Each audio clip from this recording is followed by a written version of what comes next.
મારા સાથી પદાધિકારી deputy mayor doctor Narendrabhai Patil,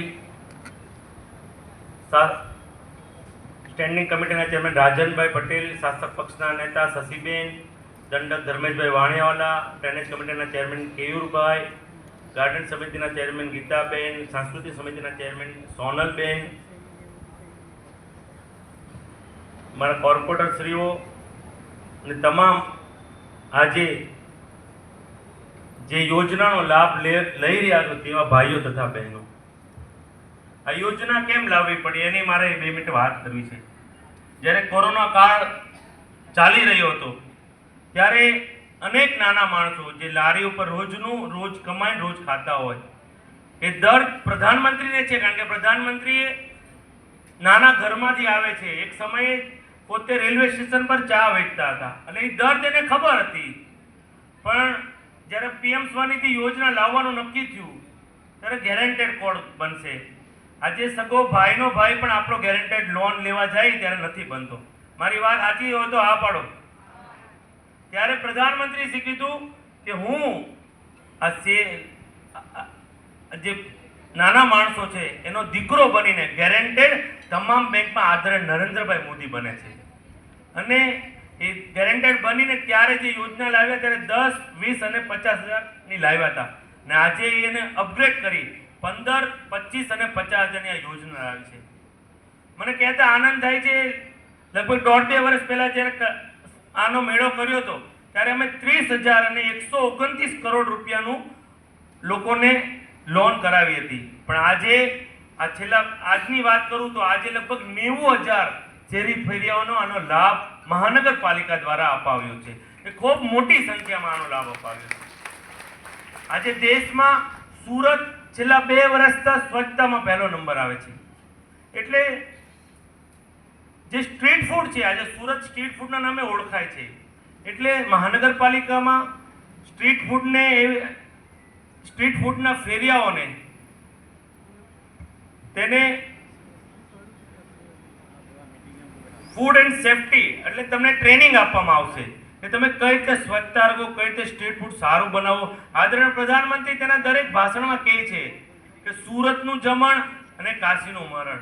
હમણાં જ આદરણીય પ્રધાનમંત્રીએ મુંબઈની અંદર આઈએનએસ સ્વીપનું નામ સુરત જ્યારે આપ્યું ત્યારે હું ત્યાં હાજર હતો અને ત્યારે જે યુદ્ધમાં આ વખતે પણ સુરત આવ્યું હતું, જે યુદ્ધમાં પાકિસ્તાનના સામેના યુદ્ધમાં ગયું હતું ત્યારે તે લોકો બધા આવ્યા હતા. એટલે ત્યારે મોદી સાહેબે કીધું હતું તમે સુરતનું જમણ આ ક્રૂ મેમ્બરને કરાવજો. ત્યારે અમારી આખી ટીમ કાંતિભાઈમાં ગયા અને અમે લોકોએ 10 દિવસનું થેપલા, અથાણું, ઘારી, ભૂસું 300 ક્રૂ મેમ્બરનું અહીંયાથી અમે લોકોને બનાવીને આપ્યું હતું કે 10-15 દિવસ એ લોકોને ત્યાં રહે. એટલે આપણું જે સ્ટ્રીટ ફૂડ છે એને વધારે પ્રાધાન્ય આપવા આજનું આ લોક કલ્યાણ મેળાનું આયોજન કર્યું છે. હું તમને તબક્કાવાર જો વાત કરું તો પહેલો તબક્કો 10,000 હતો, એમાં લગભગ 28,701 લાભાર્થીઓને 88.52 કરોડની સહાય કરવામાં આવી છે. આ ખૂબ જ મોટી છે. બીજા તબક્કાની વાત કરું તો 20,000માં 28 લોકોને આપણે લાભ આપ્યો છે અને એની અમાઉન્ટ છે 57 કરોડ રૂપિયા. ત્રીજા તબક્કાની વાત કરું તો આપણે એમાં 50,000 રૂપિયા જે લોકોએ 10,000ની લોન ભરી હોય પછી પાછી પૂરી કરી અને 20,000ની લોન મળે છે. 20,000ની લોન જે પૂરી કરે એને પછી 50,000ની લોન મળે છે. તો 50,000ની લોન મેળવવા વાળા 1,656 લોકો છે. આ ખૂબ જ મોટી સંખ્યા છે. એ પણ 32.54 કરોડની સહાય મહાનગરપાલિકા દ્વારા આપણા શેરી ફેરિયાઓને આપવામાં આવી છે. હું તમને વાત કરું ડિજિટલ પેમેન્ટમાં જે 10,000ની લોન લે છે, 20,000ની લોન લે છે, એમાં ડિજિટલ પેમેન્ટથી જે સહાય આપે છે એને 10,000ની અંદર 10,000 ને 20 અને 50,000ની જે લોન લે છે એમાં રિટેલ અને હોલસેલ ડિજિટલ વ્યવહારો જે કરે છે એને 1,600 રૂપિયાની સહાય મળે છે. આ પણ ખૂબ મોટી છે. હું તમને વાત કરું તો શેરી ફેરિયાઓને ડિજિટલ ટ્રાન્ઝેક્શન ઇન્વેસ્ટમેન્ટ પેટે 3.45 કરોડની ચૂકવણી કરવામાં આવી છે. તમારી જે લોન લીધી છે એમાં ડિજિટલ પેમેન્ટથી તમે પેમેન્ટ લીધું હશે અને ડિજિટલ પેમેન્ટનો વ્યવહાર કર્યો હોય તો સુરત મહાનગરપાલિકાની જેટલી આ લોન આપી છે એની અંદર 178 કરોડની લોન આપી છે. એમાં ડિજિટલ પેમેન્ટમાં 3.45 કરોડની સહાય આપી છે. આ ખૂબ જ મોટી છે અને હું તમને અભિનંદન આપું છું કે ડિજિટલ સામે તમે વળ્યા. હું તમને 2014 ની વાત કરું. આદરણીય પ્રધાનમંત્રી શ્રીએ સંસદમાં જ્યારે ડિજિટલની વાત કરતા હતા ત્યારે અમે બેઠા હતા અને ત્યારે સામે પી ચિદમ્બર બેઠા હતા. એટલે તેણે કીધું આખા દેશમાં હજી વાઈફાઈ ના ઠેકાણા નથી, ત્યારે પ્રધાનમંત્રી શ્રી આવી વાત કરે છે, અમને હસવું આવે છે. ત્યારે 2014 માં પ્રધાનમંત્રીજી જ્યારે બોલ્યા કે મારા જે શેરી ફેરિયા વાળો એ ડિજિટલ થી પેમેન્ટ લેશે, અમારી બહેનો કાંદા ટામેટા લેવા હોય તો 25-50 રૂપિયા ડિજિટલ થી પેમેન્ટ કરે. આ વાત 14 માં પ્રધાનમંત્રીએ કીધી હતી, ત્યારે આપને કોઈને વિશ્વાસ નહોતો. પણ આજે તમે લોકો જ આજે કઈ પણ નાનું પણ 10 રૂપિયા 20 રૂપિયાનું તમે સેલિંગ કરો છો, 100 રૂપિયાનું લો છો, ત્યારે તમે જ એમ કહો છે ગૂગલ પે થી પેમેન્ટ કરી દો. આ વાત સાચી છે મારી? જ્યારે 14 માં પ્રધાનમંત્રીએ જે કીધું એટલે પ્રધાનમંત્રી 10 થી 15 વર્ષનું વિચારી શકે છે.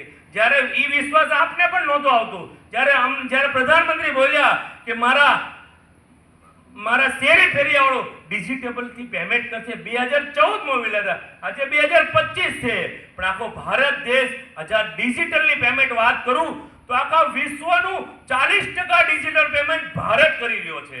અને એમાં તમે ડિજિટલ પેમેન્ટ કરો છો, એમાં તમે એમને બળ આપી રહ્યા છો.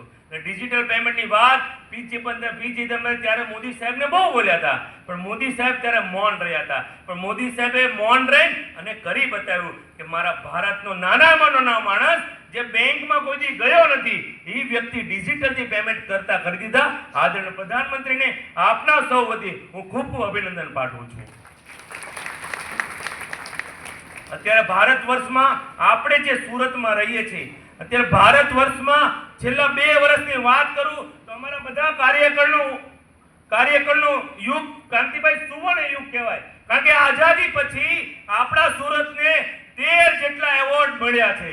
એ બતાવે છે કે આપણે તમામ પેરામીટરમાં ટોપ પે છે. હમણાં કાંતિભાઈને મેં કીધું આજે પણ 2 વાગે 14મો એવોર્ડ લેવા મુખ્યમંત્રી પાસે જઈ રહ્યો છે. તમે વિચાર કરો, સ્વચ્છતાની અંદર, પાણીની અંદર, સ્વચ્છ હવાની અંદર, સર્વિસીસની અંદર, ડ્રેનેજની અંદર, આ તમામ ક્ષેત્રે આપણે ટોપ પર આવ્યા છે. સાથે સાથે હું તમને વાત કરું, અહીંયા કેવુભાઈ બેઠા છે, અમે ગયા 4 મહિના પહેલા 105 કરોડનું ઇનામ ડ્રેનેજની સારી કામગીરીમાં મેળવ્યું છે કાંતિભાઈ.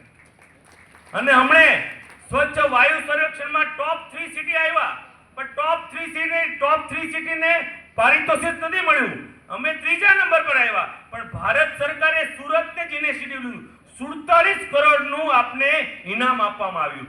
પહેલા 2જા નંબરને નથી આપ્યું, પણ જે પેરામીટર જે રીતે કામ કરવાની કામગીરી છે એમાં આપણે કામગીરીમાં નંબર 1 કરી છે. એટલે ભારત સરકારે વન પર્યાવરણ આબોહવા મંત્રાલયે આપણે 47 કરોડ જેટલા રૂપિયા ઇનામ મળ્યું. એટલે હું તમને કહું, અમે લગભગ હમણાં મુખ્યમંત્રી પાસે ગયા વીકમાં એવોર્ડ લેવા ગયો, ત્યારે મુખ્યમંત્રીએ સ્વચ્છતા માટે આખા દેશમાં સ્વચ્છતા સર્વેક્ષણનો પહેલો નંબર આવે છે, પણ મુખ્યમંત્રીએ કીધું ગુજરાતની નગરપાલિકા મહાનગરપાલિકાની પણ કોમ્પિટિશન કરાવી, એમાં પણ સુરતનો પહેલો નંબર આવ્યો અને 1.5 કરોડ જેટલું ઇનામ મળ્યું.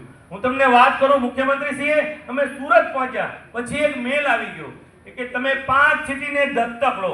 સુરત કઈ રીતે સ્વચ્છતા કરે છે, એટલે 5 નગરપાલિકા આપને દત્તક આપી છે. આપણા માટે ગર્વ લેવી છે. અમને સૌરાષ્ટ્રની કાંતિભાઈ આપણે 5 નગરપાલિકા આપી છે, વલભીપુર, ચલાળા, માંડવી, સાવરકુંડલા, 5 નગરપાલિકા આપને અત્યારે દત્તક આપી છે કે ત્યાંના અધિકારીઓને ટ્રેનિંગ આપવાનું, અમારા અધિકારીઓ ત્યાં જશે અને ત્યાં સ્વચ્છતામાં કઈ રીતે આપણે સુરત કામ કરે છે. અત્યારે ભારતની દર 10-15 દિવસે એક સિટીનો મેલ આવે છે. અમને 3 દિવસ માટે તમારે ત્યાં શીખવા આવવું છે. લગભગ 6 સિટી આપણે શીખી ગઈ છે, 4-5 સિટી વેઇટિંગમાં છે. એટલે સુરત પાસે લોકો શીખવા આવી રહ્યા છે. જ્યારે સુરત પાસે શીખવા આવે ત્યારે અમારા અહીંયા સ્ટ્રીટ વેન્ડર જે લારીવાળા હોય, જ્યારે એનું ફૂડ સારી રીતે ખાવે, એનું ફૂડ જમે અને ત્યાં ચોખ્ખાઈ હોય તો બીજી વાર એ પણ લઈને જાય કે સુરતના નાનામાં નાનો માણસ એની લારી પણ ચોખ્ખાઈ રાખે છે. તે ઉદ્દેશથી આવા મેળા કરવાનું આયોજન કરવામાં આવે છે. એટલે તમારી જ્યાં પણ ધંધો કરતા હોય, આપણે સ્વચ્છતામાં પહેલો નંબર છે, આપણા સૌની જવાબદારી છે. હવે તમે જે પણ લારી પર કોઈ ખાવા આવે તો સ્વચ્છતા રાખવાની જવાબદારી આપણા બધાની છે. તમે લોકો સ્વચ્છતા રાખતા હો છો તો એના માર્ક્સ સુરત મહાનગરપાલિકાને મળતા હોય છે. એટલે આપણે બધાએ સ્વચ્છતા હવે આપણા બ્લડમાં આપણા બ્લડમાં વહાવી દેવી પડશે. કારણ કે એક સમયે આપણું સુરત ગંદામાં ગંદુ સુરત તરીકે ઓળખાતું હતું. ત્યારે સુરત કોઈ રહેવા નહોતું માંગતું, પ્લેગ સમય થયું. પણ ત્યાર પછી આપણે 28 સ્ટેટના લોકો રહીએ છીએ, અલગ અલગ નેચરના છે, અલગ અલગ બિહેવિયરના છે. આપણે સૌ તાપી માતાના પાણી પીને સૌ સુરતીઓ થઈ ગયા છે, સૌ એક થઈ ગયા છે. તમે વાત કરો, ગુજરાતના 33 ડિસ્ટ્રિક્ટના લોકો આપણે રહીએ છીએ. એટલે સુરતમાં જ મિની ભારત છે, સુરતમાં જ મિની ગુજરાત છે. મિની ગુજરાત થઈ આપણે સુરતીઓ થઈ ગઈ. હમણાં ગણપતિનો તહેવાર આવ્યો તો 1000 કરોડનો ખર્ચો તમામ સુરતીઓ કર્યો છે. એ ખર્ચો કર્યો એનો મતલબ એમ છે કે નાનામાં માણસને રોજગારી મળતી આવે છે. હું તમને એક વાત કરું, ગણપતિની અંદર અમે ગણપતિના મેળામાં અમે વિઝિટ લીધી. ત્યાં રાજ્ય સરકાર દ્વારા ગણપતિ કઈ રીતે બનાવવા માટીની મૂર્તિ એ બહેનોને તાલીમ આપવામાં આવી છે. હું 40-50 બહેનોને મળ્યો. તેણે એમ કીધું કે અમે 300-400 મૂર્તિ ગણપતિની બનાવીએ છીએ અને રાજ્ય સરકાર દ્વારા માટી આપવામાં આવે છે અને એ લોકો ટ્રેનિંગ આપે છે. એ બહેનોએ કીધું આખા વર્ષનું અમે આ 1 મહિનામાં ગણપતિ બાપાના મહિનામાં અમારે કમાણી કરી લઈએ છીએ. આ ખૂબ મોટી વાત છે. એટલે આ વર્ષે પણ મેં કીધું છે કે હાઈએસ્ટમાં હાઈએસ્ટ માટીની મૂર્તિ લો. એટલે નાના માણસ સુધી તમે પ્લાસ્ટિક ઓફ પેરિસની મૂર્તિ લેશો તો એ આપણે આબોહવા માટે પણ ખતરો છે. પણ માટીની મૂર્તિ લેશો, એ માટીની મૂર્તિનો દીવો એક નાના માણસના ઘરમાં આર્થિક રીતે એ પ્રજ્વલિત આજીવન રહેશે. એનો આ હેતુ હતો. આવનાર સમયમાં પણ સુરત મહાનગરપાલિકા અત્યારે દેશની નંબર 1 મહાનગરપાલિકા છે. તમે વાત કરો, વિશ્વની દર 15 દિવસ એક કન્ટ્રી સુરતને બોલાવે છે કે સુરતનો વિકાસ જે રીતે છે. 10 વર્ષ પહેલા આપણી વસ્તી 40 લાખની હતી, અત્યારે આપણી વસ્તી 10 વર્ષ પછી 80 લાખની થઈ ગઈ છે. આપણા ઘરે કોઈને જમવાનું તમે કહો 10 માણસનું કહો અને 25 માણસ આવી જાય તો શું હાલત થાય? હાલત તો ખરાબ થઈ જ જાય ને.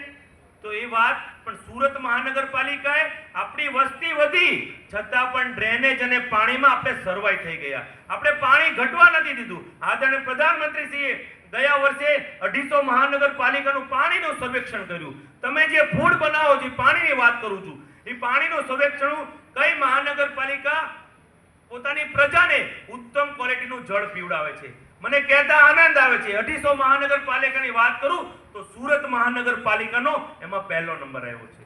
એટલે આપણે જે પાણી પીએ છીએ પહેલા નંબરનું પીએ છીએ.